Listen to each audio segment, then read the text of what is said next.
of the CPC at that point. You're still not members of the CPC. Another 10 or 15 minutes, I guess. But anyway, so I hope that that's going to be okay with everybody. And another thing that's important, Judy and Paul, is that I just about a half hour ago remembered that last November, December, when we had resolutions to pass, we distributed them to our mailing list. And we have not done that on these 2 resolutions or 3 resolutions tonight. So I'm wondering if you all think it would be best if we, I hate to send more than 2 things a month, but if maybe tomorrow morning or later this evening, I just do a short note and attach the resolutions to the note and send it out to everybody. That would be good with me. Paul is nodding his head, I think. Works for me. Okay. And Idalia is here, though she has. Oh, good. Yeah, She won't be joining us on the CPC. She did join us this evening. Let's see here. Adalia is here? I'm good. I'm going to put Idalia on good. Okay, MD good. status just in case. Okay. Wait a minute. I thought that was possible. Kelly's going to work some sort of magic in a minute or so. So we are, looks like we're a little bit short.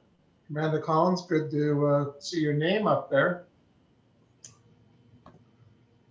Oh, the link was not sent. Samantha just said that the link was not sent via nextdoor.com. Okay. So that, a lot of people do use Nextdoor. Hey, Graham, good to see you. I'm hoping that David will be here momentarily, and also Andre. Yes, Andre said he wouldn't be able to make it until 6:30. He's at Sandia until 6:30. Okay, all right, well, that explains that. We know where he is. Okay, my computer says it's 5 minutes past, and we've got a few people who have joined us. Frankly, I thought we would have a huge attendance given the importance of all of the things that are on our agenda for tonight. This is a big agenda. I hope, I have been hoping that a ton of our neighbors would be tuning in. Those who aren't here are missing a bunch. So let's do a roll call first. Find the writing implement. Andre will be tardy. Graham is here. You want to wave your hand, Graham, so that all the people, thank you. Judy is here. I'm here, yes. And Paul is here. Yes, waving his hand. And David is not here yet. And I am mostly here. And I did miss 2 people, but we'll get there in just a moment. First item is to approve the agenda. We've had to modify our plan from what we'd intended due to last minute events. The structure of the webinar will remain the same. May we have a motion to approve the agenda as published last week? I move to approve. Okay, And I'm just going to ask for objections. And hearing none, we will declare that the motion has been passed and we can proceed. Approval of the minutes. This was for the May Foothills CPC webinar forum. These minutes were provided by Kelly and Martisa Billy and are published on the Foothills CPC website. May we have a motion to approve those minutes? I move to approve. Okay, and objections?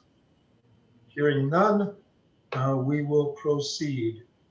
Okay, new and unfinished business. New business.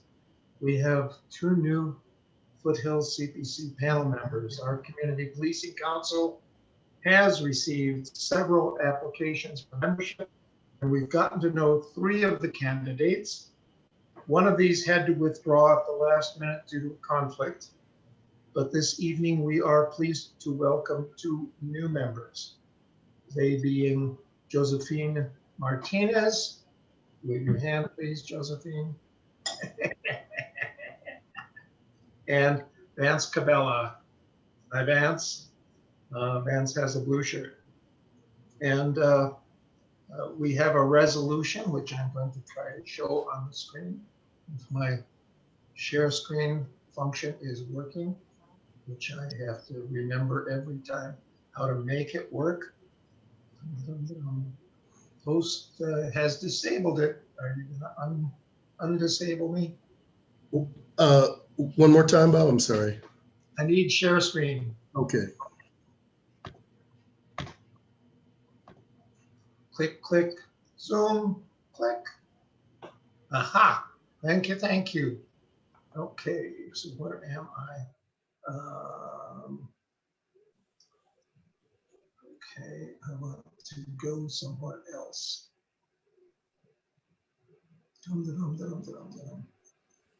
Somehow all of these things got up at the top and I don't want them up at the top. There, I gotta move.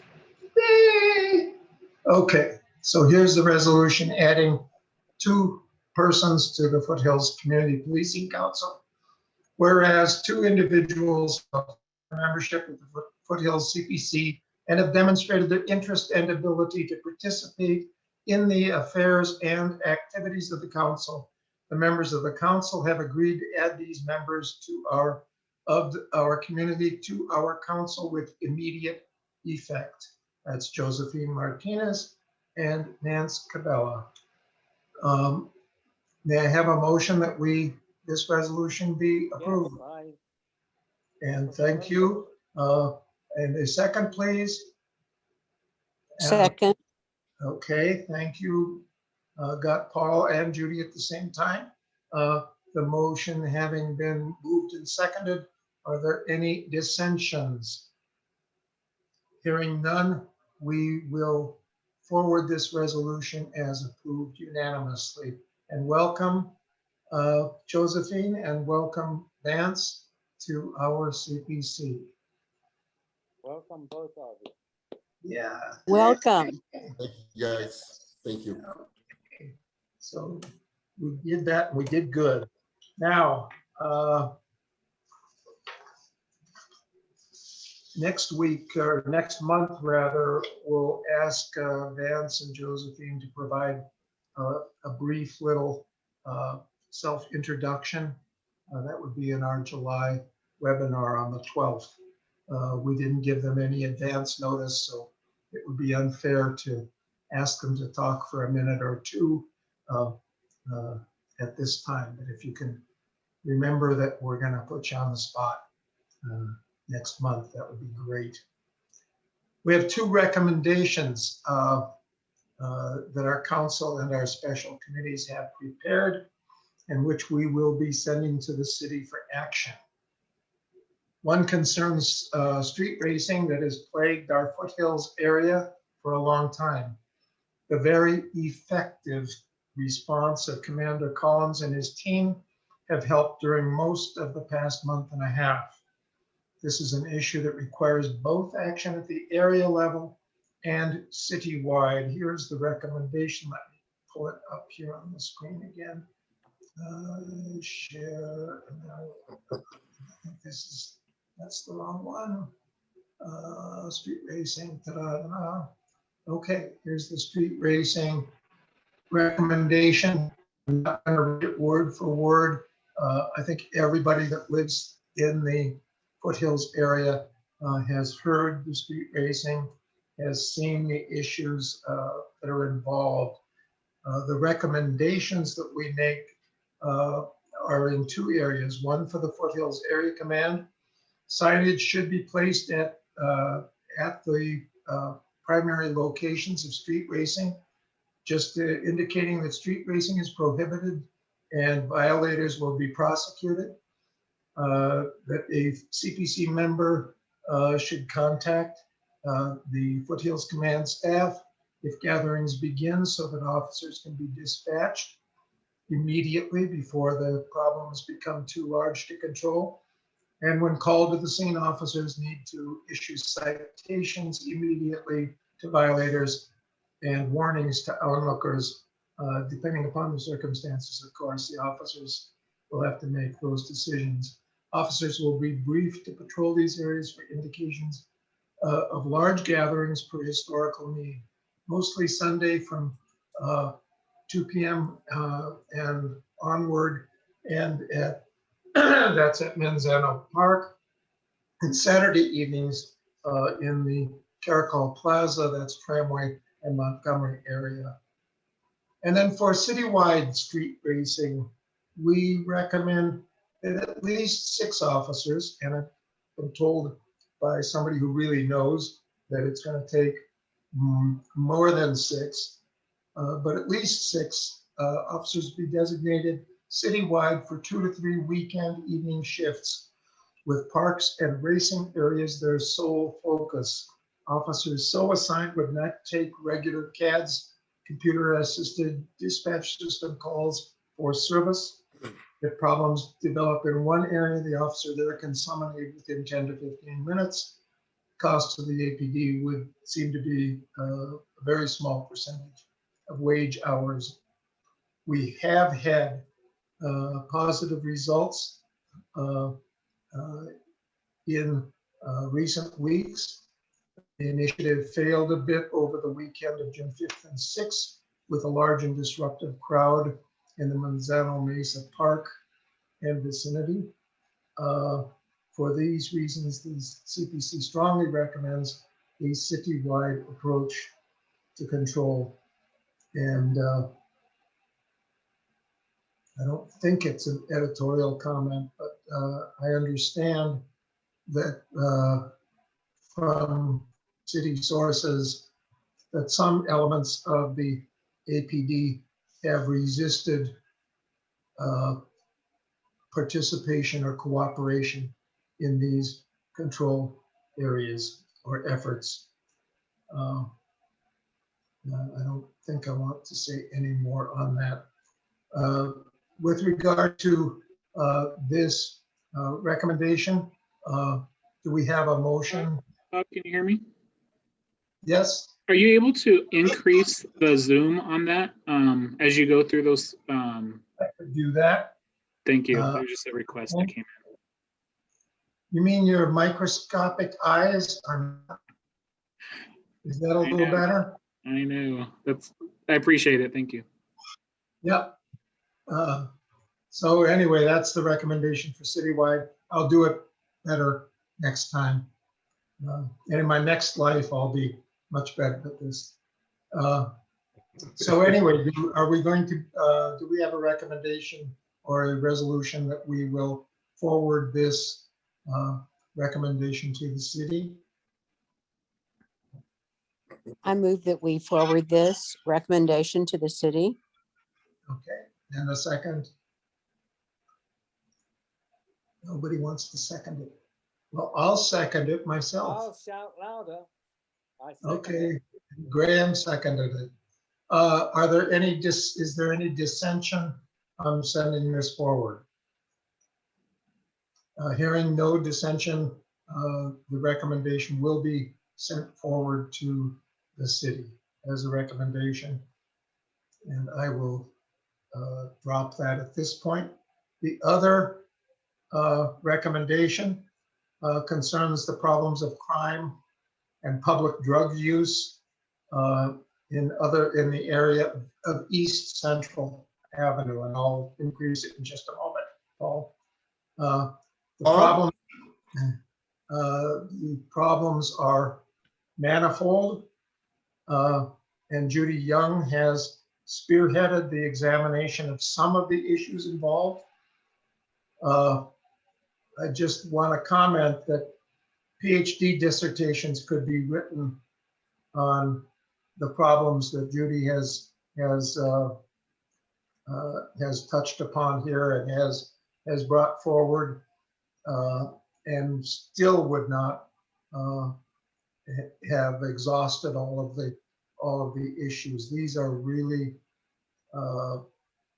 very complex and serious issues especially along the eastern reaches of Central Avenue. And this is a matter that we really need to get, I think that we really need to get sent forward, even though we will all agree, I think, that this does not represent all of the issues that are involved.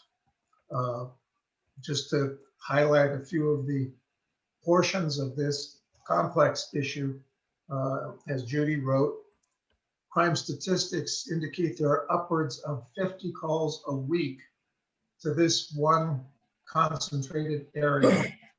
And that is just a tremendous drain. If nothing else, it's a real drain on the resources of the Foothills Area Command.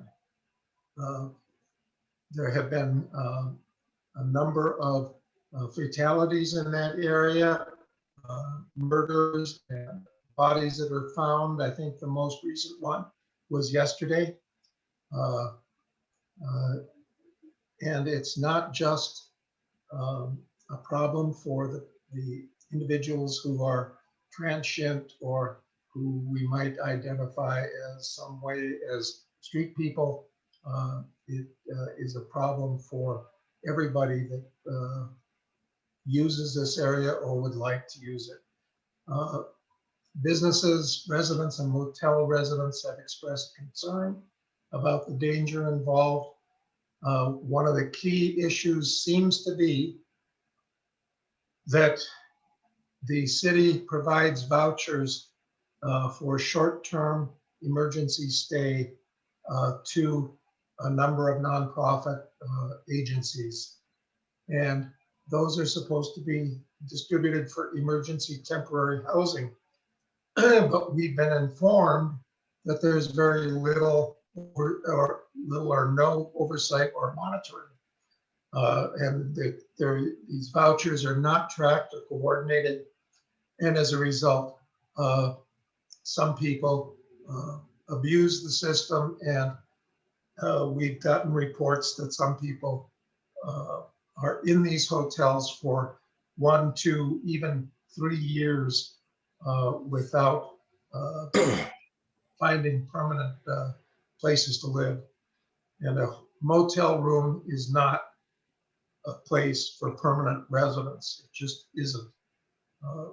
Many of the people that are involved apparently are drug users or otherwise involved with illegal activities, prostitution, gun offenses, meth labs, other forms of violence.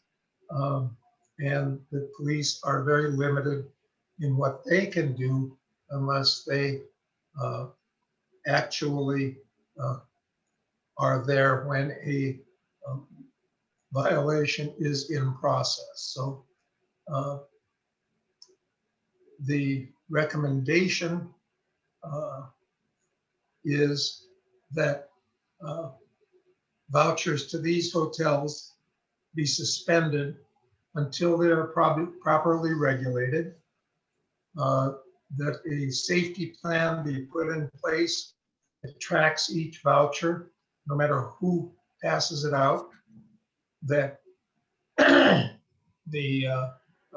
that calls for emergency services from voucher users be tracked.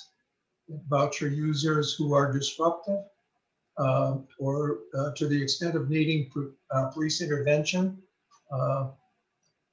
either be no longer eligible for vouchers or be housed in a specially prepared and safe location.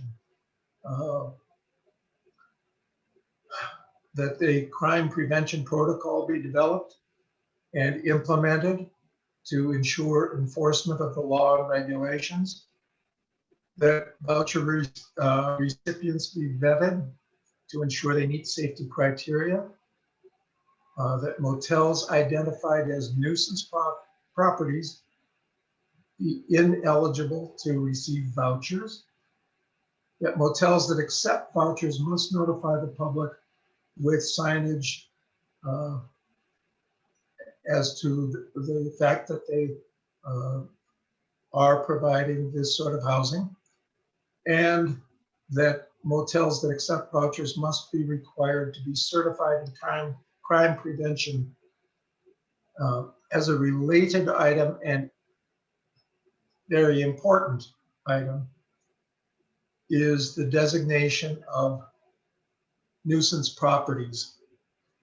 And as I said, a person could write PhD dissertations on this subject, because we have to have, as a city, criteria that clearly stipulates when nuisance properties must be deemed a nuisance and what the zoning department must do with regard to nuisance properties. Currently, they appear to take a very non-enforcement approach, but we recommend that they move to a strict enforcement approach to regulate nuisance properties.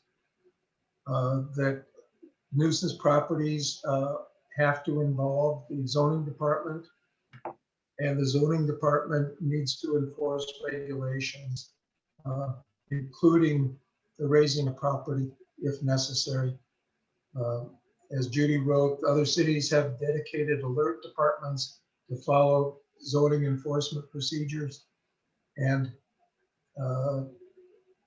I think Judy has said, and I'm certainly not going to say she was wrong, that the process of identifying a property as being nuisance and taking action should not take several years. It should not be something that drags on from year to year. So I don't know if I confused all of that enough, but do we have a motion to put this recommendation forward to the city?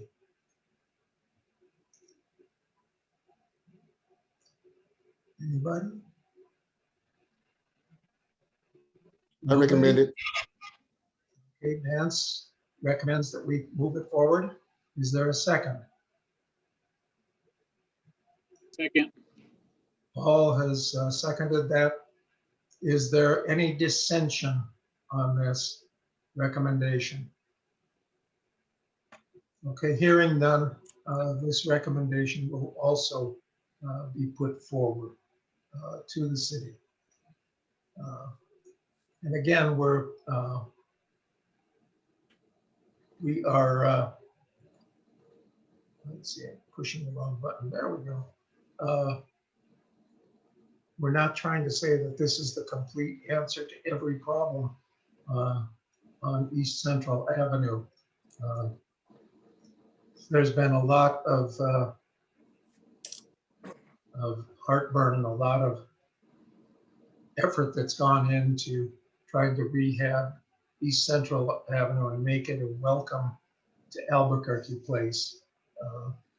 And that action has, in one way or another, been thwarted or deferred for too long, I think. And I think the members of the CPC feel the same way. Okay. Bob, can I ask a question? Yes, sir, Vance. And I apologize. I just real quick. So yeah, I like the how you address them, and I totally agree with that. I'm just curious, if I can back up to street racing, what are the penalties for the street racers that get caught street racing? What's the fine and what's the penalty? Do you know? I think that the person to add to that is going to be speaking in just a minute, and let's let him introduce the comments that he feels are of interest, and then that's a great question to ask of Commander Collins. Okay. Yes, sir. So, with that in mind, let's see if Commander Collins is available for an update. And it looks like he's in his office. And I am. Good to see you, sir. Good to see you as well, too, sir. Hope everybody's had a good month so far. I'll go through some of the highlights on some of the stuff that was actually put out in the newsletter. Samantha did a really, really good job of creating the newsletter again this month. But I'll start. So anybody that didn't get to see this, I'll just go over it. So for the month of May, we had commercial robbery calls for service. We had 8 of those. We had 1 residential robbery. We had no carjackings. There was 4 robberies to an individual, 44 auto thefts, one of which, well, actually 45, one of which was a warm up. Kind of strange as the months warm up, but we see that typically more in the winter time. 15 commercial burglaries, 14 residential burglaries, and 25 auto burglary calls for service. The one number that I'm extremely pleased with, we're getting there, but we had 3 guns stolen as a result of auto burglaries. So it's still not 0, but this is probably the best number that I have seen in the 3.5 years that I have been in the foothills up here as the commander. So I'm really, really happy to see that. One of the other things that we're doing is, and Josephine and everybody's seen that, is that we've adjusted the PRT team to handle the Manzano Mesa thing. I know there was a bit of a hiccup on I think it was the June 5th weekend.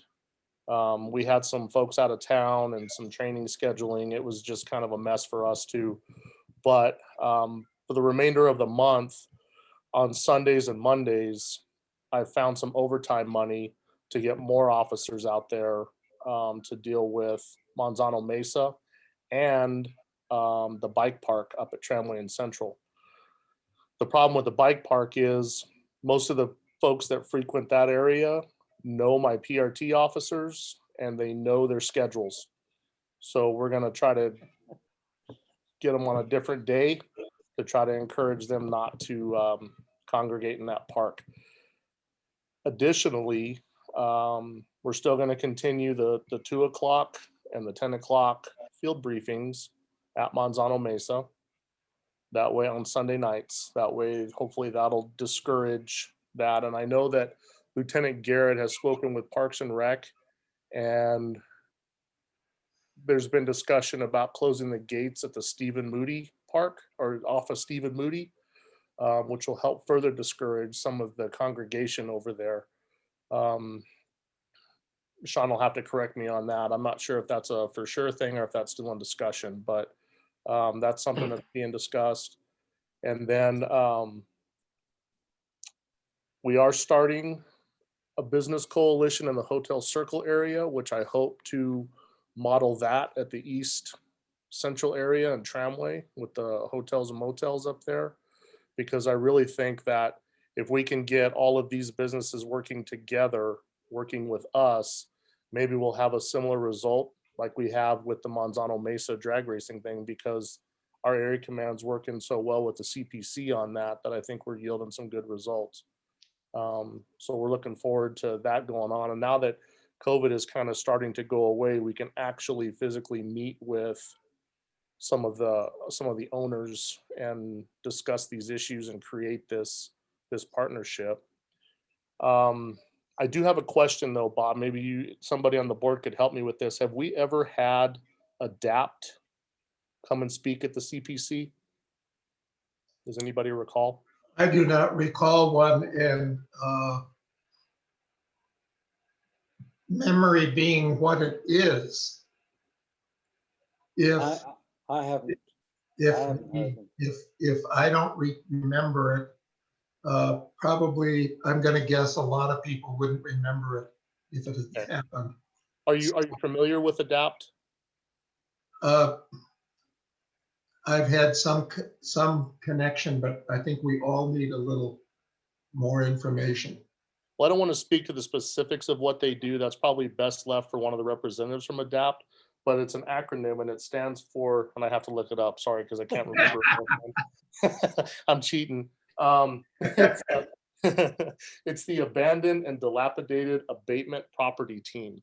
Yeah. So they work with us pretty closely on some of the problem properties that we have up in the well, citywide, but I know them more from the foothills. They work a lot with Samantha and crime prevention, and I know that they have certain point values assessed to certain properties based on calls for service.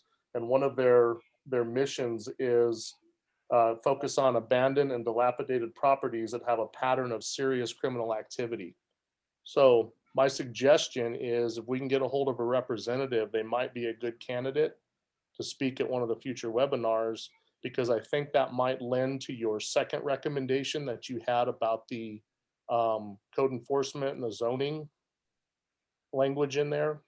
Yep. So that would be something that I think we could probably easily make happen, because I know this was a program that was started probably about 1.5 years ago, and they do have the potential to do, I think, really good work. And I believe AFR, Samantha's telling me that the AFR Lieutenant Gonzalez is the best person to contact on that.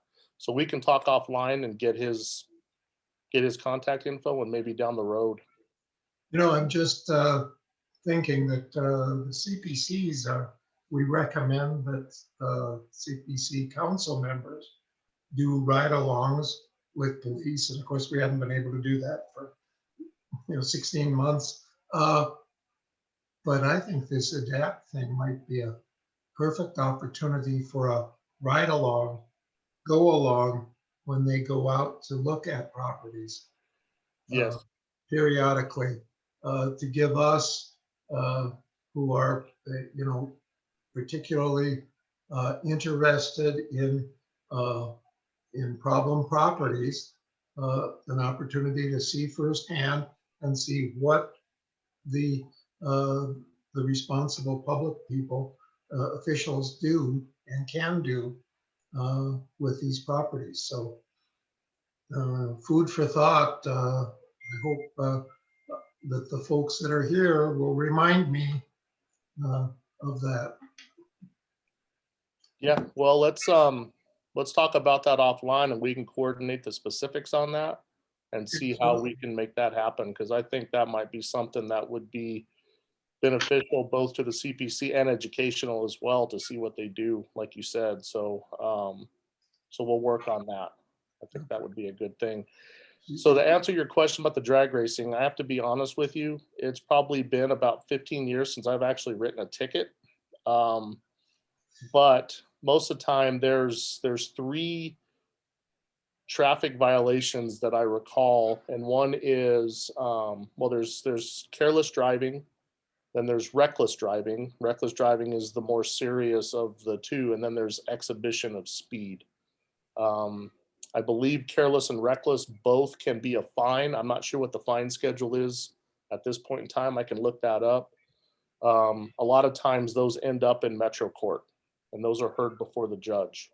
The exhibition of speed, as I recall, it was more like squealing tires, or lighting up your tires and creating smoke and that kind of thing, or which I believe also can end up as a court appearance as well. But I'd have to look up and see exactly what the specifics are because I'm not sure. The fine schedules have changed over the years. So I just give me a chance, I can probably find that. But most of them do end up in court. I'm going to ask then, if they end up in court, does each of those require a court appearance by the officer? Yes. Yes, because the officer will have to testify as to the circumstances. And I know that they're doing an arraignment thing now. It's a little bit different than what I used to do as a patrolman. Like when I wrote a ticket, I had to appear for every single ticket that I wrote. Yep. And I think now that they're trying to lighten that load a little bit on APD, and they're doing an arraignment so they can actually meet prior before the court setting to see if it can be addressed. And then if it can't or something comes up and the officer has to appear, then the officer will have to appear. I've got to say, I'm just, an old civilian here, but that system has got to be streamlined, and there's a lot of new technology, and there ought to be a way to take depositions routinely with a staff at APD headquarters or at the city attorney's office, someplace that will question the officer and determine whether there's, probable cause, or take whatever testimony, that could be used in court instead of requiring that the officer be there. That's if the officer has to be there, it's almost like the old saying, you will continue to be punished for every good deed you do. Yeah, No good deed goes unpunished. no good deed goes unpunished. That's true. And I just recall my days back in patrol, and I mean, I used to, that's what I would do, is write a lot of tickets, and we had to be there for every single one of them. I mean, rain or shine. So I know that they're trying to streamline that process, and I think they have. I just don't know the specifics of it. It's been quite a while since I've been to Metro Court. Bob? Yes, sir. Here's just a thought, and I don't want to be the bully here, but I just want to put this out. And Commander Collins, thank you for your time as always. It's an honor for me. It's all about penalties. Growing up in the 70s and 80s, when I was late coming home, we got the belt, and it wasn't a little belt, it was a big leather belt. And you realize, by the penalties or the consequences, that you learn not to do those things again. And, I know that we have the reckless driving and all the other things that are going on, but I think if it's street racing that we're identifying now, then street racing should be on the ticket. First ticket, just recommendation, or just kicking it around here. A $500 fine for the first ticket of a street racing for an 18-year-old kid. He's not going to street race again. He's going to tell all his buddies about the $500 fine. It's tough, but people are dying on the streets, and now that we're identifying it, just a recommendation. And then second one would be $1,000 fine and impound of the vehicle. That's going to teach him a lesson that he's going to take 6 months to pay for. And then the third one is, whatever the fine may be, punishable by some time in jail and acquisition of the vehicle. It's all about penalties, I believe, instead of, tickets and misdemeanors, and here's a 30-day fine and do an hour community service. So for street racing, for me, you get the kids' attention because that's the majority of the street racers. First fine would be $500, and I think that's going to cut it in half immediately. So just a thought. I can tell you from my experience, I actually went to Phoenix, Arizona years ago when I first got promoted. It was probably back in about 2004, and we were looking at the cruising problem. And Phoenix and Tempe actually created units to address their cruising problems. Unfortunately, the unintended consequence that they had is they actually created drag racers, because instead of cruising in the city, they would go to the outskirts on Phoenix and they would hold unsanctioned drag racing events. That's kind of what it turned into. But I went to what would be their metropolitan court, their traffic court, and sitting in there for about 2 hours, the person I think that walked out with the least amount of fines was about $2,500. And we were talking equipment violations, moving violations. I was shocked to see the level of fines that were levied on some of the motorists that came through that court. And I talked to one of the district attorneys out there and asked them about that. And they said, we rarely have repeat customers because people just cannot afford. I mean, a broken windshield was like $1,000 in Phoenix. Yeah. It was crazy how I was shocked. And I know that in New Mexico, we've never seen that. And most of the fines are really not anywhere close to that. So, Right. I mean, that's something that probably should be brought up to the lawmakers that create these laws, that legislate this, to consider that, because this drag racing thing, it's incredible. Like you said, people are dying. It's incredibly dangerous. And I know that there's been attempts to get them to go out to the track on the south end of town. But that fell apart. And a lot of it, from my understanding, what I was told was that the drag racing track has rules and they have safety protocols. And a lot of the folks that we want to get over there, they don't want to mess with that. They just want to go out and drive fast on the streets. And it's a horrible issue. So if we could do our part up in the foothills to try to control that, and I know the other area commanders are on board with it too. I've talked to Commander Weber in the Northeast. It drives him absolutely crazy because they hit the Montgomery corridor really, really hard on him. When we get them out of here from East Montgomery, they cross Eubank and now they're in the Northeast Area Command. And then they become Commander Weber's issue. And traffic has had like tactical plans, TAC plans to try to address this. It's just a matter of getting people to go work those TAC plans. That's the hardest part of it, because it's later at night. And to be honest, a lot of these officers are pretty overtime saturated right now, because we do need to fill blanks every once in a while. So it's a challenge. Well, I don't disagree with you, sir, at all on that. I think it should be heavy fines for drag racing. That just can't be tolerated.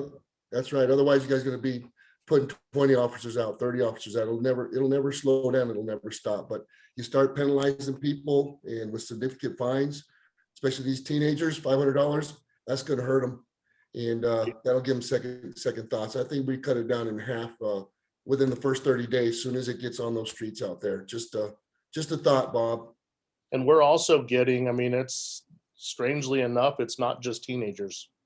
It's guys my age that are out there with these really fast cars. They could spend a lot of money on to tune them up and drive. I mean, I couldn't, some of them are 30, 40 years old out there drag racing with the teenagers. So it's a very dangerous phenomenon. I don't want to mitigate that in any way, because that is just unsafe. So we'll keep plugging away from our end.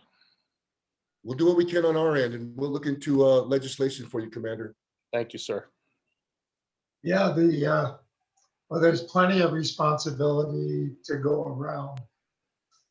And we, the people that live here, and now this time of year, we've got our windows open at night, and so if we have an evening that's totally quiet, we say, yes, life can be very, very good when we have the flocks of racers up and down Tramway.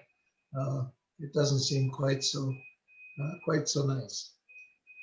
We have two speakers tonight, and they are neither of them present, and I'm not sure what happened. Josephine, I you got a have your question hand up? before. Yeah. Do you have your hand up? Well, there's Margarita Chavez is here. Yay! And Margarita is. Can you hear me? We certainly can hear you. Who just spoke? Is that Margarita? Josephine, Oh, Josephine. Yes. I have a question for Commander. Yes. We've asked Manzano Mesa, the committee is asking why the gate on Elizabeth is not being locked up on Sunday nights and holidays. That was the agreement we had with the city. It's been about 8 weeks now that that's not been happening. And I can't seem to get an answer out of anybody. So if he can enlighten me or tell me exactly who we need to talk to this week about it. Thank And- you. and Sure. I have a question on the gate too, which is Piedra Lisa. I think I thought the feedback was that that gate was going to be closed, but I have not seen it closed yet. It certainly wasn't closed last night late, 10 o'clock. There was a bunch of cars in there. So anything on that? Graham, that was the agreement where the APD had a innovative response that they were going to have PSAs lock that gate in the Uh-huh. evening. Okay. And I think they did it for a little time, but then it went away and they aren't doing it any longer. So as far as the PSAs, you're right, Bob. Because at one point in time, I had 2 swing shift PSAs and they kind of worked opposing schedules. So I was able to cover that. I got a call about 2 months ago that they were going to take one of my PSAs because they were short PSAs and they needed to put one at Metro Court. And because I had 3, they took one from the Foothills, which then took that, put that ability away at that point in time. Let me talk with Chris Sergeant Schroeder in Open Space, and let me find out what's going on about that, because my understanding is that they were going to kick in on that as well. Because again, the problem with us closing and opening, well, we could never open gates. I mean, there's just no way, because I can't account for what the officers are going to be on at that particular time. And if something has to be open at a specific time, we're probably going to fail every time because we might be stuck on something else. There's just no way. Closing it was a little more doable, I guess, because we could get there at some point in time to close it. It didn't have to be closed directly at, say, 10 o'clock. And that's when I spoke with Parks and Rec about 2.5 years ago, like regarding the Elizabeth Gate. But that was a time when I had several more officers and the ability to do that. I don't really have that right now. So I know Lieutenant Garrett, and he's graciously willing to explain his conversation that he had with Parks and Rec the other day on the Elizabeth and even the Stephen Moody Gate, if he could. Okay. He just unmuted. Thanks, Commander. Good evening, everyone. This is Lieutenant Sean Garrett, the Foothills Proactive Response Team. So actually on Friday, I had a meeting with the Parks and Recs director. I had Laura Ramler was there, who is Councilor Harris's analyst, and some other people for the city, just to kind of see what we can do to kind of mitigate this Elizabeth Gate. And the best plan that we came up with is they're actually going to be installing an electric gate on Elizabeth. So it's going to be key coded, and at 10 o'clock it automatically shuts. I guess they've done that at a couple other parks in the city. So they said the cost is roughly around $25,000. So they're going to kind of work on that. I know Laura, Councilor Harris's analyst, is going to try and work on some funding, but that's going to be the long-term solution for it. And I know the community center and parks are going to try and step up to help with the gate, but that electric gate should really help out. That way nobody has to worry about it. It just closes on its own at closing time. Well, that sounds wonderful. It sounds expensive. And in my working life, I found that automatic gates are a prescription for long-term problems. So, but maintenance is required. And about this first time you get a car trapped in the gate because somebody parked it there and walked away, it's time for a lawsuit. Okay. Commander Collins, other things? Well, and on that note, we've actually had that happen in the open space areas where people have been locked in after hours, and they'll call 242 cops, and the open space officers will go and rescue them. So if we do have that issue, I fully expect that we will have to do the same thing. If that Elizabeth gate just shuts and then there might be a car in there, yeah, we'll expect that to happen. So we'll address that as it comes up. But I think overall, if we can make sure that that gate, if it does do what it's supposed to do and shuts, then I think that benefit would outweigh us having to go and rescue people for getting locked in. So I think it's probably a good thing. And I agree, the maintenance issues, we'll just have to communicate well with Parks and Rec and make sure they know that gate, if it's inoperable, and I'm sure people will call before we do because they'll want to get in and out of there. So I think that's about it. Thank you to Josephine for sending me that text the other night about that. And that's exactly what that is designed for. If you see that, and I don't see Idalia on here, but if you all see the drag racing stuff, text me. I'm really good with text messages. My phone's on all the time, and I will forward that info and get that out because I may not be in the office at that time. If you see something, text me. I'm okay with that. Okay. Josephine? I want to thank Commander Collins because he's really worked well with us. I know that we are a bunch of crybabies over here, but we need to control what goes on. And I hated to do that on a Sunday because that's his day off. But I started getting calls from the people on the other side of the street, and then I have to deal with it because I'm on the HOA. So No. If seriously, I appreciate you saying that. I'm a commander, so I really don't have days off. I kind of agreed to that when I decided to become a commander years ago. It's okay. I mean, call, text. I'm really good with text messages. So just text me on that. Don't all worry right. Well, about that. I will thank make you. sure it gets taken care of. So I wouldn't give you my number if I didn't want you to. Well, thank you. I won't share it. Thanks. We had one other police incident just the other day that deserved an attaboy, and we understand that the person involved is a open space officer. Judy has the details, but to expedite matters because our time is moving very fast. I'll commit to putting the officer's picture and the story in our next newsletter. He did a good thing and got excellent cooperation from the public in rescuing a stray dog during the rush hour. Oh, the Chihuahua, yes. Okay. Well, yeah, even I'll call that a dog. But yeah, off of Tramway Boulevard. And so we'll make a point of putting that in our next newsletter. Perfect. Thank you. Yes, sir.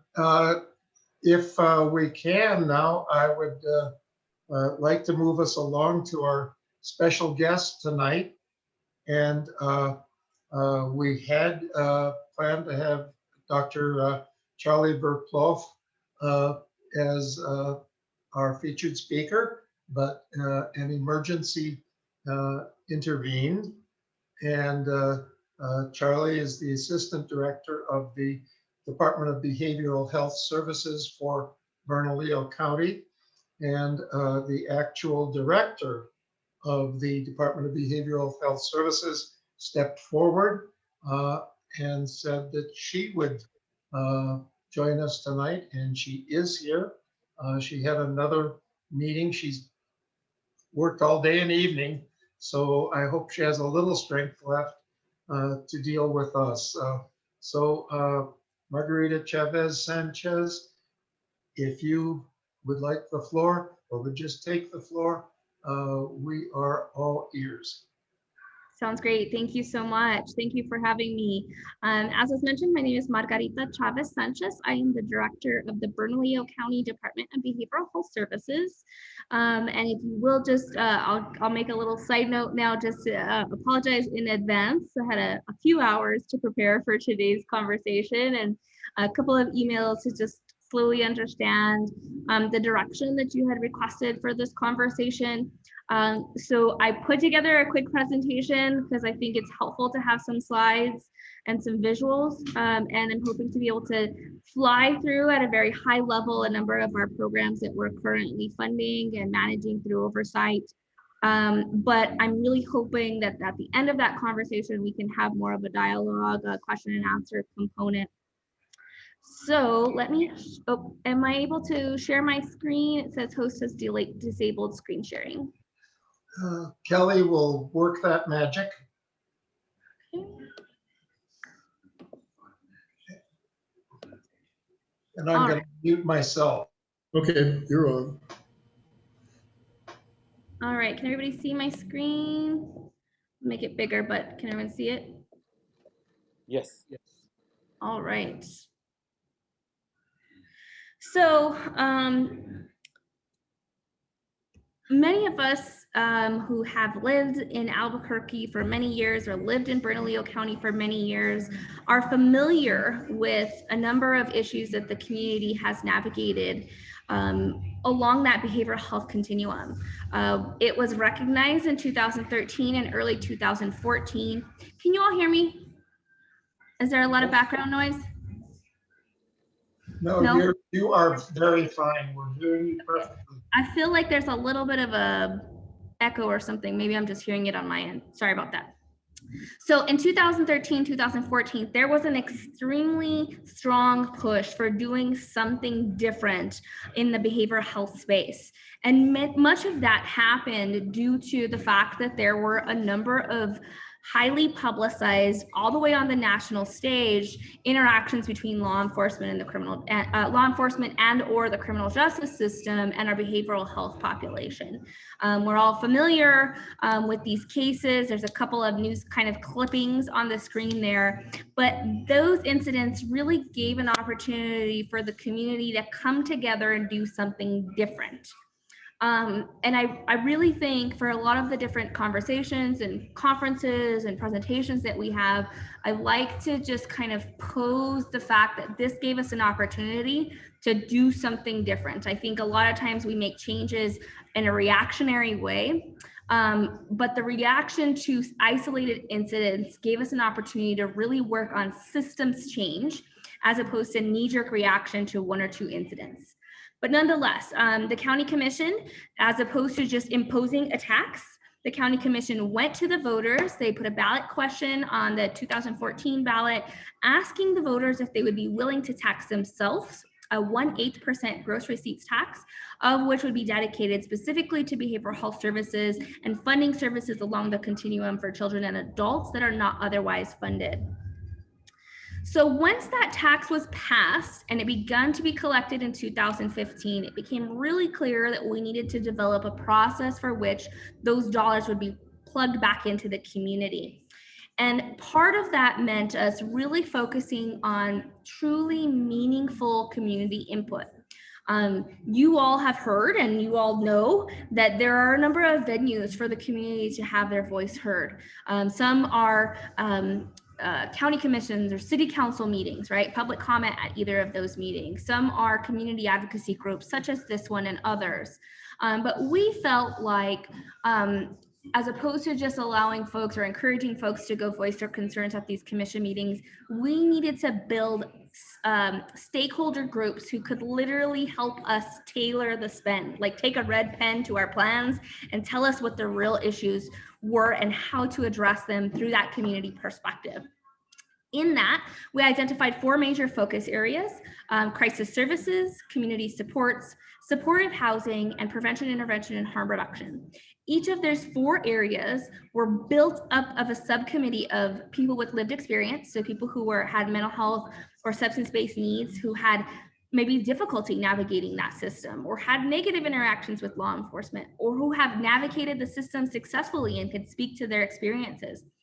Family members who maybe have helped their loved ones navigate that system or had the same difficulties as their family members in navigating that system. Subject matter experts, and technical advisors. Now, these are all voluntary committees. We put a solicitation out every single year for committee members to sit on these committees. Initially, when we begun this committee process, committees met monthly and sometimes more often as we were really working on the utilization of the dollars and the spend down of the dollars. Those committees are now meeting quarterly, and they receive updates on programs that we have already funded, including performance reports, a number of clients that are being served in each of those projects or those programs. And if we have any new dollars, they then also vet those programs. Now, in addition to those 4 subcommittees, we have a steering committee in place. And it was really important that we put that steering committee in place so that we do something that I think we've done so long in the community, that we do something different. And I think for many, many years, we've created a siloing of committees, a siloing of focus areas, right? So the housing conversation happens over here, and the harm reductions conversation happens over here, and the criminal justice conversation happens over here. And so the steering committee was built out of the chair and vice chair of each one of these 4 areas. So they all would come together and say, this is what we're talking about in our committee. How does that impact what you're talking about in your committee? And again, we're working to build a system instead of just funding like pet projects, right? We don't just want to fund pet projects and just throw money at projects, but we want to build a system and a continuum of care. Now, we also include the Albuquerque Bernalillo County Governing Commission, or the ABCJC, which is the city council, the county commission, representation from the mayor's office, and now APS. And then those funding entities that have been approved and vetted through this committee process go to the city council or the county commission for appropriation of funding. So this is a snapshot of the way that the funding has been spent to date. We have allocated $21.7 million annually. Those are recurring dollars. Along those 4 focus areas. And then our non-reoccurring dollars are those dollars that are generated annually, but maybe not spent down. So for example, let's say we have a $1 million allocation for suicide prevention. If that provider only spends $800,000 in his contract year, that $200,000 that's left on the table does not roll onto that provider for the next year. So he won't have 1.2 for the next year, right? That extra $200,000 goes into a one-time bank, and then we can invest those in one-time projects. So capital investments, training and education initiatives, any level of one-time projects. And so again, that's an opportunity for us to spend those dollars in that way. So I haven't seen the chats, but I've seen a couple of raised hands or chats come through. So I'm about to go into each of these programs again at a high level, but I don't know if it's a good opportunity to pause, or maybe those questions may be answered as I go through these focus areas. What would be, Bob, your recommendation? Should I keep going or should we pause? Margarita, you have more experience with going to the public, but if you see something in chat that I'm not seeing. There's nothing here yet, but if I see something come through, I'm happy to bring it up. Well, Paul will help us with that. Okay, sounds good. I'll keep rolling. I didn't want to get too far if there was something, a question related to the earlier slides. No, you're doing great. Thank you. All right, so now I'm going to go into those 4 focus areas and really talk about the projects that we're funding. And I think this is the main meat of the presentation tonight. And I think this is something that's really important for our neighborhoods, for our community to really understand these programs that we're funding, because the intent of these dollars is to get these services to the people in the community who need them most. So we are funding out of our community support section. We are funding peer support drop-in centers. There are 2 different drop-in centers that we're currently funding, one of which is focused on transition age youth. So this is going to be our 14 to 24 age group, 14 to 23 age group. And essentially it is built in a space where people can drop in, young adults can just drop in and access services. Some of those services include a behavioral health therapeutic services or clinical services, access to Pegasus legal services. Sometimes it's GED supports and resume writings, right? So it really is an opportunity for youth to drop in and access supports in a way that's non-threatening and less clinical.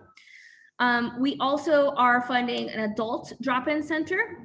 So that's 18 and over, and that is through the Albuquerque Center of Hope and Recovery. And they have 2 sites. They have one site downtown and one site on the Southwest Mesa. And again, the one on the Southwest Mesa is a partnership with the library. And so the drop-in center is hosted a couple days out a week at the library on, I believe it is Central and Unser, where folks can drop in and access those supports. Again, there's no appointment needed, and it is very much a non-clinical, non-threatening setting for folks to drop in and speak with a peer to help navigate social services. We're also funding peer case management. We know along the behavioral health continuum, there are significant social service needs, right? It's not just about clinical or therapeutic services, but it's about accessing housing. It's about getting enrolled in Medicaid. It's about finding a primary care provider.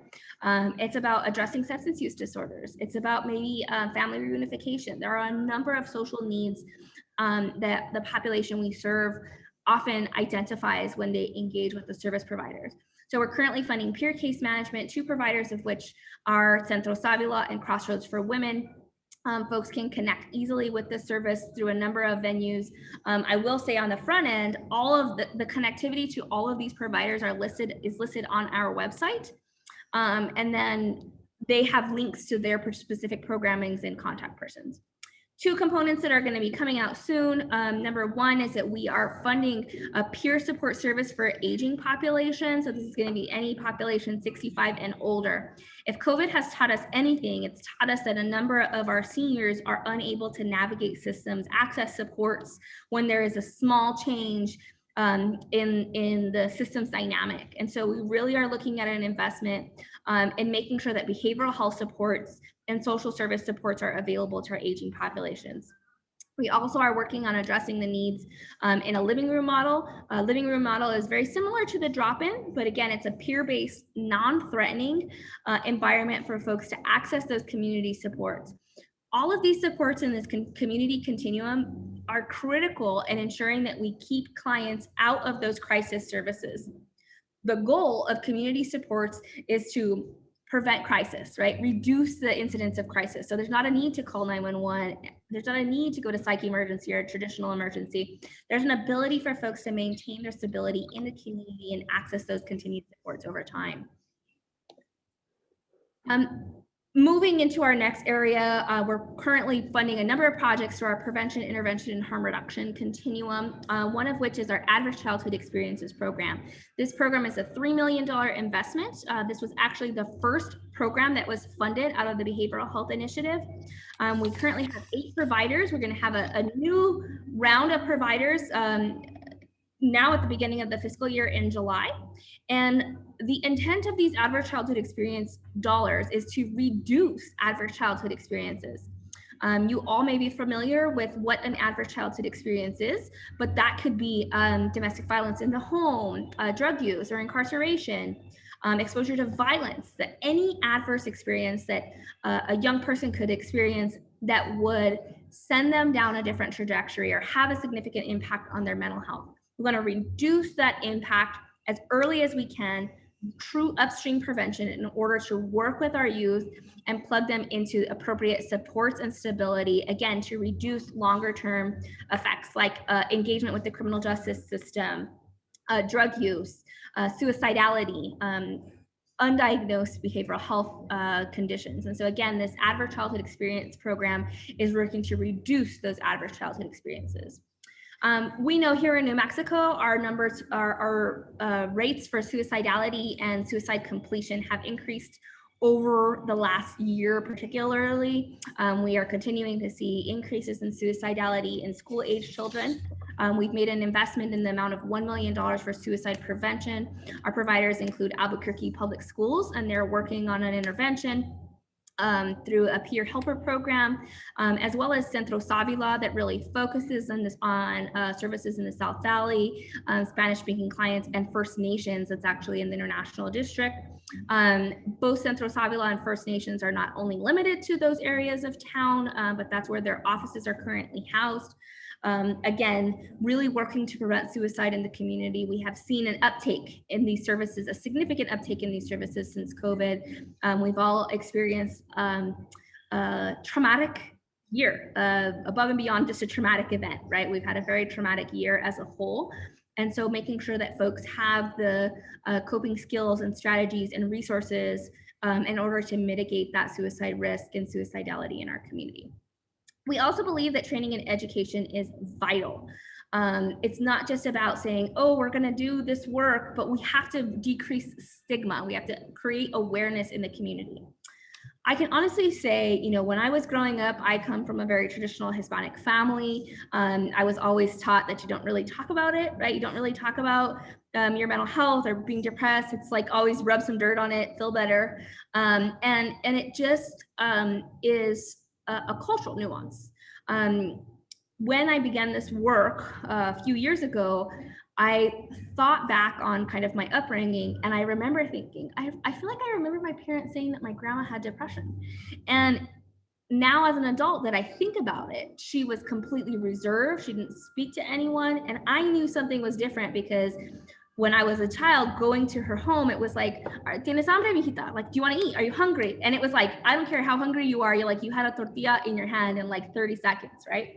And when she started to experience this depression, that was the change that I saw. And so really creating awareness so that our young people all the way through our adults have an understanding of mental health, right? We hear about mental health incidents on the news, and it's always a traumatic experience, but that is not the true profile of mental health or behavioral health. It's my grandma, right? It's 1 in 4 people in New Mexico. And so on this call, there might be a few people who are living with a behavioral health need. And so it's important for us to have good understanding of what that means and how we can provide supports and resources for those in need. We see this in our community, right? We can driving down the road, we can see this in our community that there are folks in need, and how can we help them, or how can we connect our loved ones to supports? So there are a number of providers that we're currently funding along the spectrum of training and education. Those services and those trainings are all free to the public. And so they are all listed on our website and can be accessed at any time. Again, it's really important that we get the word out about those trainings. So this is a perfect venue to share with you all. If you have a newsletter, please feel free to share those trainings widely. They are free to the community, and we will continue to provide those services for the coming fiscal year. So shifting to our next area, which I think is often a very important topic in all of our community meetings, being that this is also a community policing conversation. This is probably going to be the most important and relevant slide that you all will see. Our crisis stabilization, our crisis supports. So first I'll start talking about the CARE campus. The CARE campus is located at 5901 Zuni. It was formerly known as the MATS campus. We have rebranded the campus to be known as the CARE campus because we've expanded our service array significantly. So on the CARE campus, we provide a wide array of services. Initially, for many, many years, the delivery of service was really focused on substance use disorders. The literature tells us, and the research tells us as a whole, that separating substance and mental health is counterproductive, right? There are approximately 80% of people who have a substance use disorder also have a mental health diagnosis. And so it is a best practice to make sure that you're serving both mental health and substance-based needs, as opposed to delineating the two apart from each other. So our CARE campus has expanded above and beyond just substance-based treatment. Our services include our public inebriate intervention program. So our public inebriate intervention program, or our PIP program, is sobering services. So anyone who is just having is a public intoxicant, law enforcement, let's say law enforcement engages with them, with someone who's passed out at a bus stop, they can bring them to us. We provide sobering services as opposed to taking them to an ER, where potentially it bottlenecks an ER, or taking them to jail if potentially a major crime has not been committed. So that public inebriate intervention program is available to law enforcement, to folks to bring their family members or loved ones. Majority of the folks who come to our public inebriate program actually self-report. So they stay with us overnight, we feed them, we hydrate them, and we monitor them overnight, and we offer them services in the morning. Our next level of care at the CARE campus is our social model detox program. Our social model detox program is that second level of our continuum. That is a 10-day social model substance-based detox program. Folks can detox from alcohol, methamphetamines, opiates, any combination of drugs, including fentanyl.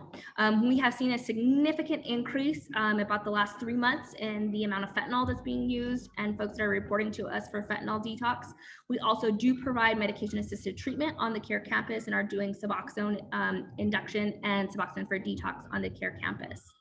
So many clients who go to our PIT program overnight, we offer them detox in the morning, and they stay with us for a 10-day period. The next piece of our continuum on that CARE campus is our supportive aftercare. Our supportive aftercare is a residential treatment program. Clients can stay with us for up to 6 months. So it's most similarly modeled after sober living. They actually live on our campus in apartment style living, and they go through community reinforcement approach and specific programming for their behavioral health needs, inclusive of addressing their substance use disorders. The goal of that program is for them to be housed, for them to have to be working or to be in school upon completion of that program.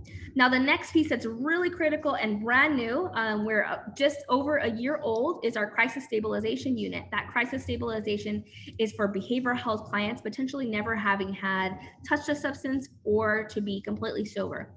So they can come with us and come and stay with us for up to 14 days. We are the second facility in the state of New Mexico to be licensed as a crisis triage center in order to provide those crisis stabilization services.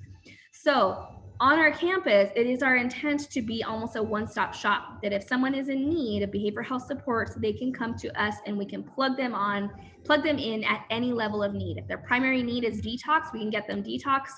After they detox, they need crisis supports, we plug them into crisis. If they need to come in there, maybe not needing to detox, but they're needing that mental health support, they can come straight into crisis. We are also doing a renovation on the CARE campus to be inclusive of an outpatient behavioral health clinic and a living room model on our site. So we are really growing and working to address what we see are the major gaps and needs in the community. So I think I saw a question pop up, so I'll pause right there. Yes. Are you reading it, or would you like me to read it out? No, go for it. Okay. So pretty long comment, so I think it's good for give you a chance to respond to it. So Nancy says that she keeps seeing all of the services that you're mentioning, but once more, I see that the contracts go to the community providers. The community providers get the money, and the actual providers, social workers, and counselors, very few dollars out of the contract. This is why you cannot find providers for your services, and many become independent because this is the only way to make a living. So just your thoughts on that, please. Yeah. So we actually at the county review every budget that we see. Each provider that we work with has to submit a detailed budget, including the wages that they're providing for their staff. And it is always something that we encourage to ensure that we have a fair and equitable wage. Including one of our most recent projects that was funded, we actually rejected the budget and said, no, this needs to go up. You need to increase this budget or move budget line items in order to increase the salaries for XYZ position. We absolutely want to ensure that our providers are receiving, the supports that they need financially. Although we do know that behavioral health is a difficult field to navigate, and the wages are difficult to match in many spaces. For example, we have been looking for a psychiatric nurse practitioner on the CARE campus, and the most difficult thing is that we cannot compete with the VA, right? So the VA is a psychiatric nurse practitioner can come in and work at the VA and get $180,000 to $200,000, like straight out of school. and that's just not a budget that we can at a government site, a local county government site can match. And so it is very difficult. That being said, we are working in many different ways, including we put a bill in the last session about increasing the access and reciprocity to recruit behavioral health providers here into the community. So I think that, again, it is something that the county has a priority of making sure that our providers as a whole are trimming the fats, I think is the best way to describe it. We really focus on making sure that administration is receiving as little as possible out of our contracts, and the dollars are really going to direct services, i.e. The staff that are doing the work, i.e. supports for the clients. And again, I think it's our responsibility to ensure that we are being good stewards of those tax dollars, that the dollars are not going to the executive director or the CFO, but really having minimal costs in that administrative space and really making sure that the dollars are going to the direct services. I hope that answered some of the questions. Yeah, I think I have a follow-on question just for myself.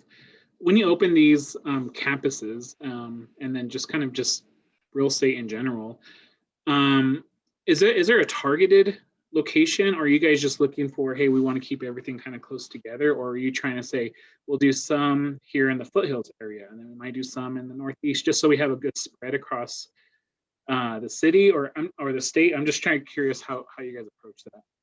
Sure. The answer to that question is varied. The services on the CARE campus that are built out have all been kind of co-located there. It has been communicated to us that it's really important, especially folks who are having a mental health need or mental health crisis, that in a moment of crisis or in dire need, they don't want to try to figure out, oh, if I need detox, I should go to the Zuni location. And if I need mental health treatment, I should go to the downtown location. And right, so we want to make sure that we have one location that says, if you need help, you come here, period. And then we help plug them into those services. Now, that being said, we absolutely cannot deliver all services in one district of the county, right? We have to make sure that those services are available in a wide array. For example, the drop-in center that we have out on the Southwest Mesa was actually a push from County Commissioner Quesada, who said, hey, we've got nothing over here, zero. There's no resources over here. So we said, how do we partner with a library, right? How do we partner with a site that's trusted, that we can plug a service in that space? And so it really is our intention to make sure that we are spreading the wealth, so to speak, even if there's not necessarily a concrete location, and we can say on these couple of days we have services here and really put that message out. While each area of town has slightly different needs, the needs for behavioral health supports are wide spacing, right? There's not a neighborhood, not a district in Bernalillo County that doesn't have needs. And I think it's important to understand that we generate about that $20 million a year. And while it sounds like a lot of money, it's kind of a drop in the bucket in the scope of the need that we have. We have such a huge need in the community that we could probably make it work with 100 million, right? And so it is important for us to be thoughtful. And another piece that I haven't mentioned, and I can't remember if I have a slide on it later, is that we have embedded the University of New Mexico Institute for Social Research into all of our programs so that we can collect data, conduct evaluations, and really understand what we're doing and how it fits into the continuum. Because we do not want to be one of those traditional government programs that just funds a program forever because it sounds great, right? We want to fund a program that's really making an impact in the community. So if we say, hey, we're funding this program in the South Valley, and maybe our yield is low, but the Foothills doesn't have these supports, and maybe clients from the Foothills are driving to the South Valley to access the supports, then that's going to be data that we need to receive so that we can say, hey, during the next contract cycle, how do we shift, right? How do we pivot? How do we make changes? How do we address those needs in the community? Very helpful, thank you. It looks like there's just a follow-on from Nancy again. I'll read it. The insurance is now allowing not licensed counselors and social workers to work with the public due to low amount of providers. Is your program requiring that the providers actually work with the people are licensed at the level? Providers. Not every program, no, not every program is requiring an independent license. It depends on the program itself. For example, our mobile crisis teams, our mobile crisis teams are requiring an independent level of licensure. And that's specifically because of the state regs around mobile crisis and around crisis response and around the requirement for independent licensure for Medicaid billing. But nonetheless, that's not applicable to all of our other programs. The intention of these dollars are not to fund programs that are otherwise funded. So if it's traditionally funded by Medicaid, they will not use our dollars, right? So let's just say a family comes to All Faiths, right? It was one of our ACEs providers, and they maybe are undocumented and they don't have access to Medicare or Medicaid. All Faiths will bill us for those services as opposed to billing Medicaid like they would maybe a client who is traditionally able to bill that service. And so again, the intention of these dollars is to meet the stopgap where other Medicare, Medicaid, or other third-party payers have not been able to meet that need, and really find a way to encompass that whole approach and address clients that were not otherwise served. So it is a varying, right? It's dependent. Sometimes they're independently licensed. We actually support a ton of peer-based services, which are typically unlicensed personnel, because we know our behavioral health workforce as a whole, our licensed behavioral health workforce is so sparse. We really want to leverage our peers and our network that can provide those stopgap supports during the time that maybe clients can't access prescribing providers. All right, so in the interest of time, I'll keep rolling. I'm not sure how much more time we have left, but I think I only have like 2 or 3 more. 25 minutes or so. What do we get? So go ahead. All right, sounds good. So our Resource Reentry Center is also something that's really important. So back in, again, 2014, 2015, when this conversation really began, there were a lot of conversation at the county commission level and concerns raised that people were being released from MDC in the middle of the night at the corner of 4th and Roma with no access to supports, no way to call for help. And oftentimes these newly returning citizens would plug back into the system that plugged them into the jail in the first place, right? They'd quickly find trouble or substances and would be back into jail. And so it really was creating a vicious cycle and not our best work by these clients. And so the Resource Reentry Center was born. It's actually at the corner of 4th and Roma. It's old Bernalillo County Public Safety Center. For those of us who have been around for some time, it's right across from the old courthouse. And that site is built almost like a gift shop. I always say, if you've ever been to an amusement park, you know, you get off a ride and you get off the ride and you have to walk through the gift shop in order to get back out into the general area. So the RRC is our gift shop. So anyone who is released from the jail is brought in through a gate, as opposed to just being dropped at the corner of 4th and Roma. They come in through a gate, through a parking lot, and they have to walk through our reentry center. Now they are free. They are not incarcerated. They are free, so they can walk right through and out. But it's our opportunity to engage. So we let them know, we do have an active greeting process. We say, hey, we have case managers, we have sandwiches, we have a phone charging station, which is actually one of our most highly sought out resources. If you've been incarcerated for more than 15 minutes, your phone is probably dead. And so they can charge their phone even for 5 minutes to get turned on so they can call for a ride. And that 5 minutes is a window for our case managers and for our team to engage and say, hey, what's your plan? How can we help you get connected? Do you have a car that's been impounded? We can help you get that car. Do you have pretrial services that you need to engage in? Let's walk you literally upstairs. Let's walk you right upstairs into pretrial. Do you have probation, parole, anything that we can connect you with? We're here to help. Now, as a function of this Resource Reentry Center, which is open 24/7, we also have transition planners in the jail. So the moment someone is booked into MDC, they go through a receiving screening. That receiving screening automatically generates a score based on their answers, and it tells us who is high to moderate to low risk for recidivism or behavioral health dynamics. And so again, that gives us an opportunity to really deploy resources on folks who are high and moderate risk in the jail. So if I got incarcerated yesterday, I scored high. By tomorrow, somebody is going to reach out to me and say, hey, I see that you booked in, maybe you scored really high on suicidality. How can we help? Let's get you connected to supports. They work on housing, they work on employment, they work on family reunification. Again, any level of services that any client would articulate as being a significant need. So they build out a transition plan for that client while they're in the jail, and then the RRC can help them materialize that plan. So this has been really, really helpful. Folks can even stay overnight. We have cots that we put out, and folks want to stay overnight if they don't want to go out into the street and they want to maybe catch the bus in the morning. We have bus passes and motel vouchers for appropriate clients at the Resource Reentry Center as well.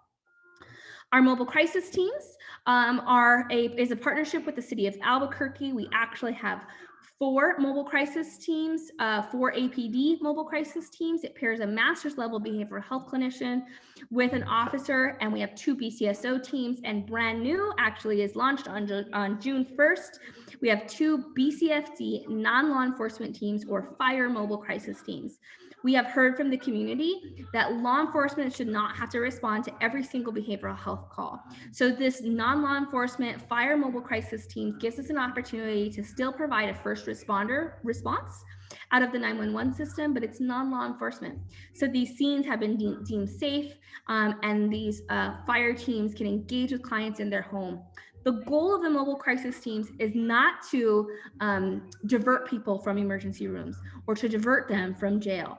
The goal of our mobile crisis teams is to provide the most appropriate level of response and connectivity to care as we can. If an innate crime has been committed, we need to make sure that we're following the appropriate processes, right? If an arrest needs to be made and a booking at the jail needs to happen, that should maintain. And then our transition planning team and our work in the jail would take over. But if somebody can be de-escalated in the home and connected to care by that clinician, we want that resource to be available. I think we've, for so many years, depended on law enforcement to do so many things, and we haven't given them the tools to do that.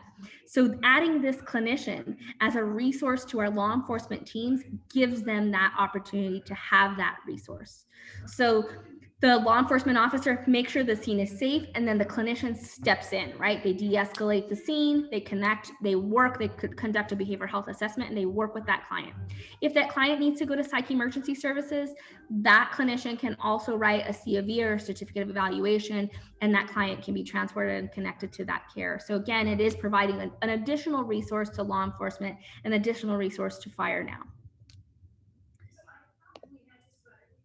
So our last focus area are housing supports. This is also a very high priority in the community. We have seen a significant increase in homelessness, especially with COVID. We've seen a number of homeless families, an increase in homeless families in the community since COVID. And so, back again, since 2014, the community has known that housing has been a priority. This is one of our main focus areas. We're currently funding our Community Connections program. This is a scattered site supportive housing model. We fund vouchers along that scattered site continuum, and it is not a housing first model. I think we hear a lot about a housing first model where we provide housing first and then all of the supports after that. As long as we have a roof over someone's head, then they can be successful. This is not a housing first model because we believe that it needs to pair housing and supports together. In order for someone to be successful to maintain their housing, they immediately have to have those supports. So we pair a client or a family with a case manager immediately, and that case manager helps them identify a unit, sign their lease, get all of those processes together so that they establish that support. They receive that wraparound support, and provide the continuum of social service needs. Oftentimes people go through this Community Connections program. This is a permanent supportive housing program. So if they need to, they can stay in this unit or receive this voucher permanently. But the hope is that they begin to establish that sense of normalcy and are able to maintain care in the community, that they graduate out of the program and move on to other levels of supports in the community. Now, again, it's not a requirement that they move on, but it has an opportunity for them to do that. We also are funding our youth transitional living services. We know that our transition age youth, that 18 to 24 age group, are needing additional supports in the community. I'm sorry, I said 18 to 24, 14 to 24 age group are needing additional supports. It really is difficult to navigate a youth system, changing into an adult system, maybe coming off your parents' insurance, maybe aging out of foster care. It really is difficult to navigate those systems. And so we're funding a number of providers to help transition age youth navigate that system. We're also funding 2 different single site supportive housing units, one of which is a multifamily unit. This should be in the downtown area. This is going to provide an apartment complex, so to speak, and the entire first floor will be behavioral health supports. So clients that would be housed in this unit would be a slightly more acute patient who has chronic acute behavioral health needs. To the point where they can't navigate getting to those supports in the community. So just being able to walk downstairs is the level of connectivity that these clients need. So these will be a higher acuity behavioral health client with 24/7 supports on site. We're also partnering with the city of Albuquerque for a single site. This is going to actually be the provider for this is our St. Martin's Hope Works. And so they will be providing a similar model, and these will be for single adults as opposed to families. Now, Paul, I think you asked a question about these services moving in different areas in the community. We actually received a grant, a federal grant, that gave us an opportunity to retrofit what looks like the Breaking Bad RV. We call her Big Bertha. It was unintentional, but I think it was like a subliminal message because I just watched Selena and they call their bus Big Bertha. I didn't realize it, but I mean, I like it. Nonetheless, our Big Bertha here is going to be our mobile outreach unit. And this unit is going to go into a different community every day of the week. And we will be providing harm reduction services. We will be doing needle pickups, Narcan distribution, immunizations, and vaccination. And the thing that's really, really important to do is that we're going to have a case manager on that unit who can immediately work with clients in the community. That will be an opportunity to say, hey, let's get you connected to care. It's been a couple of weeks that I went on a needle pickup and we had Big Bertha out there and somebody just was driving by and they pulled over and said, hey, I've been wanting to get on methadone, but I don't even know where to start. And we literally can connect them to that service, get them into those supports, and that client was able to start the very next week. And so sometimes just the visualization of a unit that says behavioral health and behavioral health supports is a way to invite folks and connect them to those supports. So again, this will have a registered nurse or a paramedic, an intensive case management manager, and a peer support specialist who can work with clients in any communities and bring these to the communities. We're going to develop a plan of what days a week and where it will be located.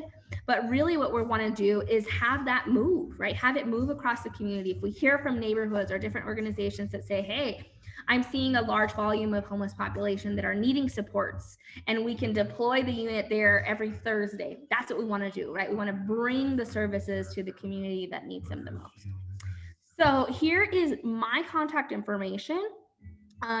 Feel free to shoot me an email. I've referenced our website multiple times, and so the link to our website is there.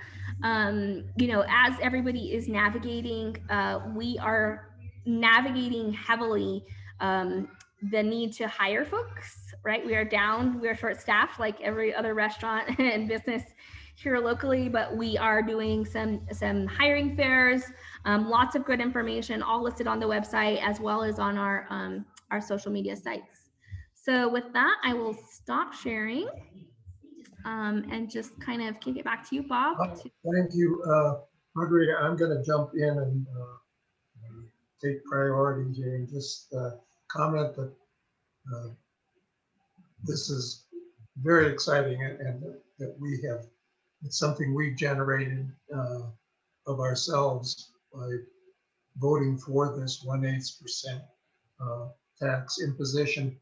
I just would like to emphasize that the mental health is so critical a part of the problem of criminality and of institutionalization.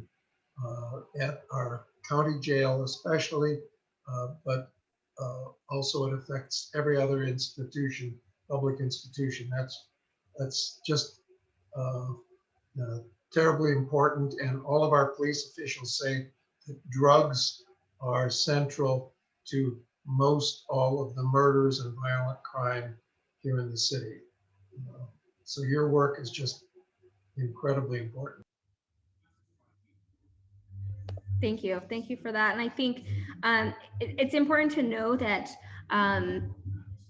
we cast a net, right? As I mentioned, it's difficult to really understand the breadth and the gaps in the community. So we cast a net, but again, this evaluation of our programs that we have that's ongoing, that is critical.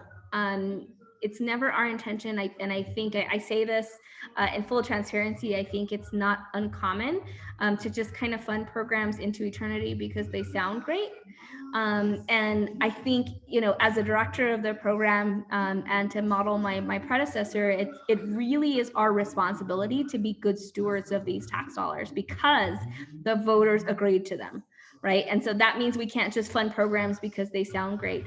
And we don't, we're not in that business of just saying, where a provider just tells us, we're doing a great job, trust us. And we say, yes, thank you, here comes the evaluation, right? We want the evaluation, we want the data to speak to that. So it really is important that we use that, that we can take that to our elected officials on the local level and on the state level.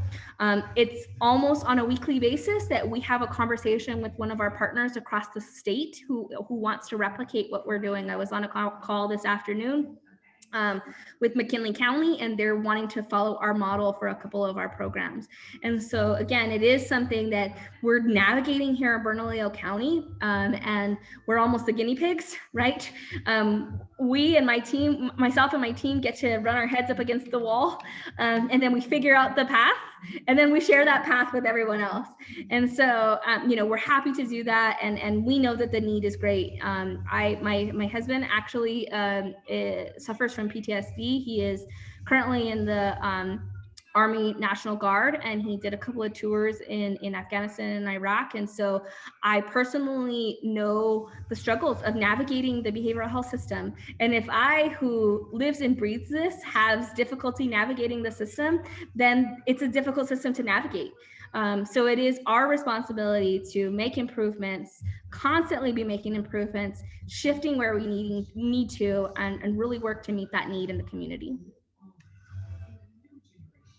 One of the issues that has come up with regard to the Albuquerque, the Community Safety Department, is the question of whether it should be a public institution that provides the ongoing services, or if the public institution should primarily be the emergency response agency, and that the long-term work should be done by a private institution. I'm sure that's an issue that comes up for you as well. Yeah, we do actually hear that a lot and have been involved in the dialogue around the Community Safety Division. We work very closely with Mariela and her team. We share mobile crisis teams, right? So it's a city-county joint venture that's housed out of the Community Safety Division. So we meet almost weekly. And we agree that the experts are in the community, right? We live and breathe this at the CARE campus. We do this work. I have clinicians on staff, and they are experts. My clinicians are phenomenal at what they do. But the providers in the community who do this work, those clinicians and those peers and those case managers, they are the experts in the community, not us, right? Where we on the county side are developing programs and funding programs, but I believe that long-term care, that's community-based, right? That should not be government-based. We intentionally are funding a number of programs that can connect folks to that long-term care, right? The connectivity is that long-term care. So to your point, we do hear that conversation a lot, and it really is important for us that it is a system, right? I think the county and the city and all of the government municipalities play a role, but we need to build a system that is inclusive of those community supports, is inclusive of the early intervention, right? Hopefully what happens is that we do so good at building those community supports and really investing in prevention that we work ourselves out of a job. Right? We want to work ourselves out of that job. We don't want to need us. We don't want to need those crisis services. And it's a lot of work. It'll take us a long time to get there. But the hope is that we shift that paradigm, right? We shift that needle to where there's less focus on crisis services and crisis stabilization, more focus on prevention and community supports, and more people are accessing that prevention and community supports, less are accessing or needing supports from mobile crisis teams and resource reentry center and crisis stabilization. Very good. Other questions?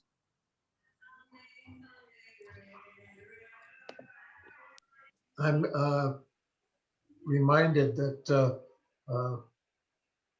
that our police are constantly being tasked by events with responding to problems of substance abuse and emotional instability and all sorts of crises, and they just don't have the kind of background that a clinician would have. But again, people who are concerned about this ask if it's really safe for people who aren't law enforcement officers to respond to crisis situations. Is that something you could address a bit, Margarita? Sure. I mean, I think it's really important for us to all understand that behavioral health is not a clear-cut, cookie cutter issue. I can call and say that I'm feeling depressed and tell the person on the other line, be it 911, be it 311, be it New Mexico Crisis and Access Line, one tidbit of information, but in reality, I could have a weapon. I could have a weapon on myself. I could have just drank a bottle of pills. I could have any level of needs. In a former life, prior to coming into this role, I actually worked as a paramedic. I actually worked as a 911 dispatcher for some time. So I worked on that side. And as a dispatcher, right, you only get a teeny tiny little piece of what's going on. So it is very, very complicated for a call taker, be it a dispatcher, a 911 dispatcher, or a general call taker, to really understand the whole picture of what's going on. That being said, I think it is unfair for us to judge that every single behavioral health client requires a law enforcement response, right? So it's very difficult. It's a very fine line and it's very difficult to navigate. This is part of the reason that we opted to go for a fire mobile crisis team as opposed to just completely shifting and doing a non-law enforcement, non-public safety type of response. Our fire teams now go into scenes, often kind of more blind, so to speak. It's, let's say a call comes out and it initially looks like a heart attack, right? BCSO or APD is not typically sent on one of those calls, right? Fire goes into the call, they engage, but at any one moment, that call can change, right? It can shift. A family member gets upset, something happens, it can immediately become a threatening situation. But our firefighters and our paramedics know how to respond in that way. They know when to back out of a situation. We also are working very closely with our law enforcement partners because, again, that last little tidbit about our dispatchers or our call takers only getting a piece of that conversation is important. Our law enforcement representatives on this call can back me up here and say it's very common to get dispatched to a call, have a little bit of information, and then they get to the scene and they're like, this is not at all what I was just sent to, right? This is something completely different. And so what we have available through our fire teams is for a scene request to be made. So if let's say I'm a APD unit, I get dispatched to a scene. Maybe it comes across as a domestic violence, and I get there and I say, okay, this is not at all a domestic violence scene. There's an underlying behavioral health need. I can from there request a fire mobile crisis team, step back. I determine that that scene is safe. I can step back and that fire team can come in and take over. And I, as an officer, can go back out into the field to respond to appropriate law enforcement calls. So it takes me from being tied on that call for an extended period of time, number one. And then number two, it provides a more appropriate resource to the calling party and the client served, right? That clinician, that behavioral health support is more of what they need than that law enforcement officer. And so that law enforcement, non-law enforcement, still public safety first responder team is kind of like that first step, right? It's our first step. We're going to collect data. We're going to make sure things are safe. We're going to understand what that looks like. And then we're going to use that data to inform whether we want to go to a team that's completely non-public safety, maybe non-911 dispatched, maybe a New Mexico Crisis and Access line or a 311 type of dispatch call. We feel it's done us really well over the last 5 years to take baby steps. Oftentimes the community wants us to take big jumps and have major changes and left shifts in what we see happening. But we've been really thoughtful about taking baby steps to make sure we do this right? We don't want to go so far down. God forbid, we don't want to add teams that don't have a safety component and something catastrophic happens. That's the last thing we want. We want to take baby steps, make sure everyone is safe, and make sure that we're meeting the needs. And when I say everyone is safe, that means the patient, the client, the calling party, the firefighter, the law enforcement officer, the paramedic, the clinician, right? Everyone's safe. We want everyone to have the most optimal outcome as we can. And so these baby steps give us an opportunity to learn about that. Again, make sure everything is informed by the data that we collect, and do what we can to best serve the community. One other thing that I'd like to circle back on, if we could, just for a minute or two, and that's that the MDC, the Metropolitan Detention Center, is a jail. It's only keeping people for a maximum of a year.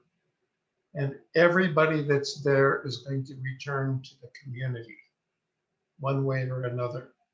And I think that the programs that you have and that your agencies that you work with have for transitioning are extremely important.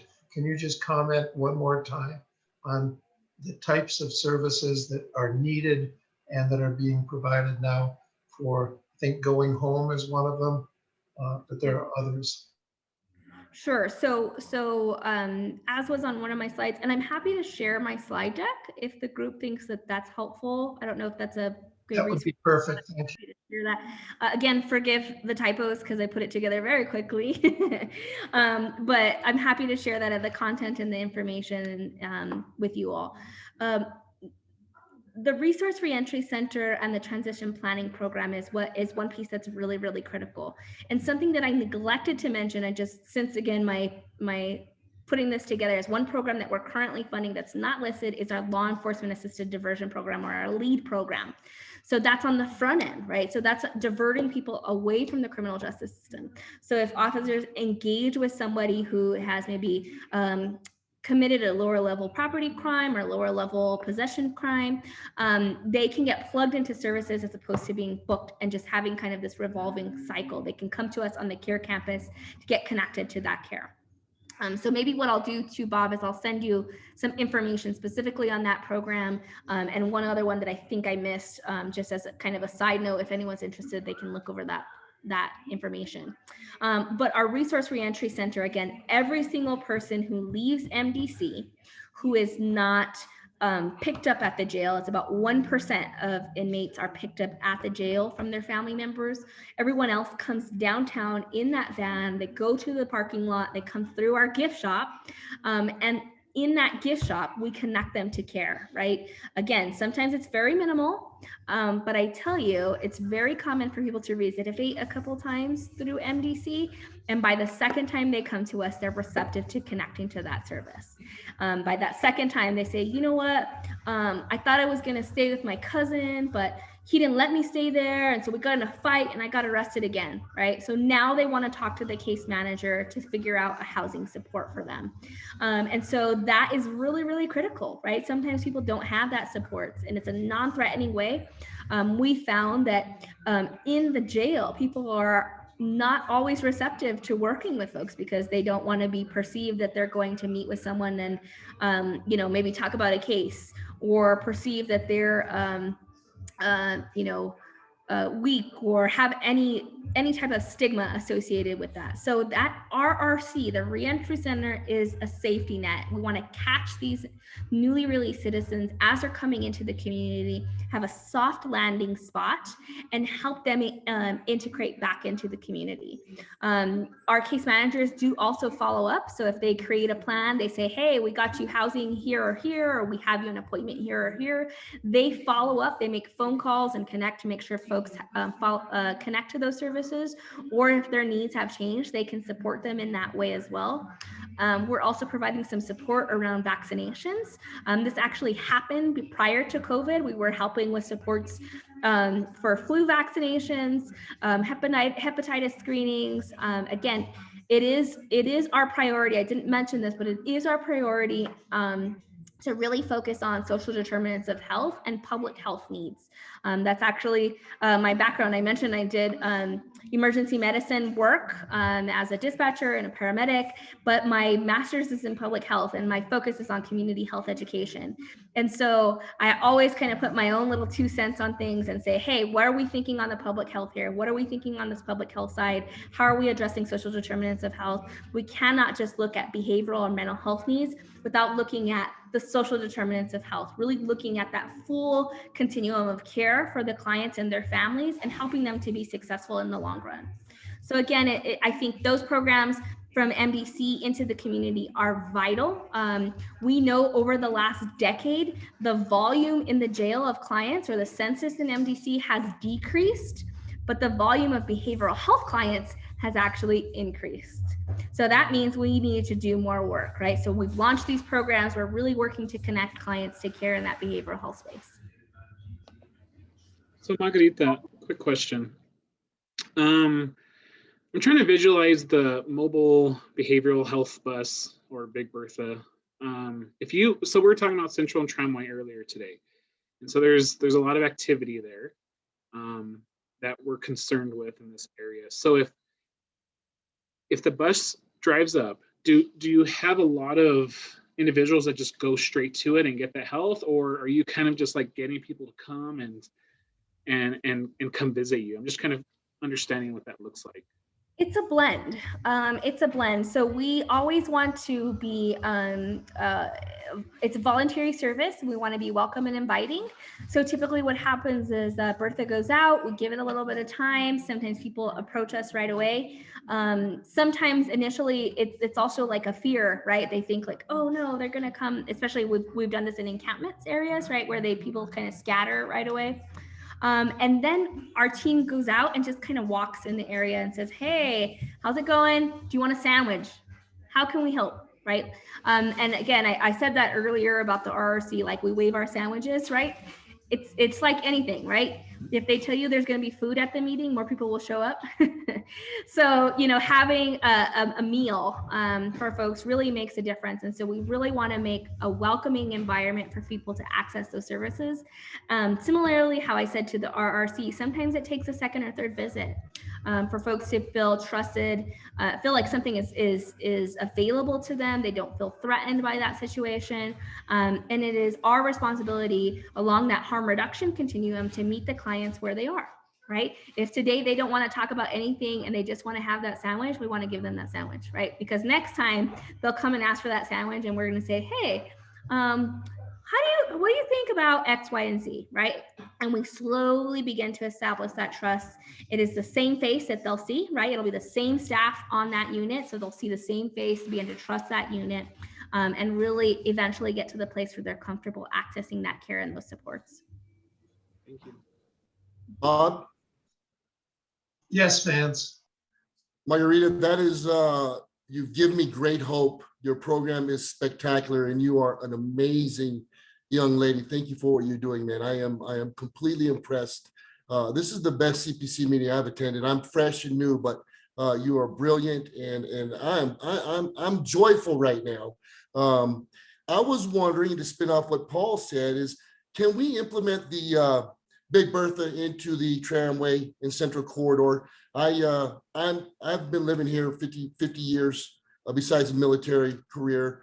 I go to the Einstein's Bagel about every day and get my coffee. There's 25 to 50 individuals that are there. 50% are the same people I've been seeing for 5 years straight. 25% that I see are new people that are coming in. And then there's probably the other 25% are really new individuals that are, young ladies and men and people that could probably use the services and maybe get out of that area. So if we can somehow, implement Big Bertha in there, I'd love that. And I think you would really be serving a great cause up here. Absolutely. I will get with the team and make sure that we can get you all on our rotation.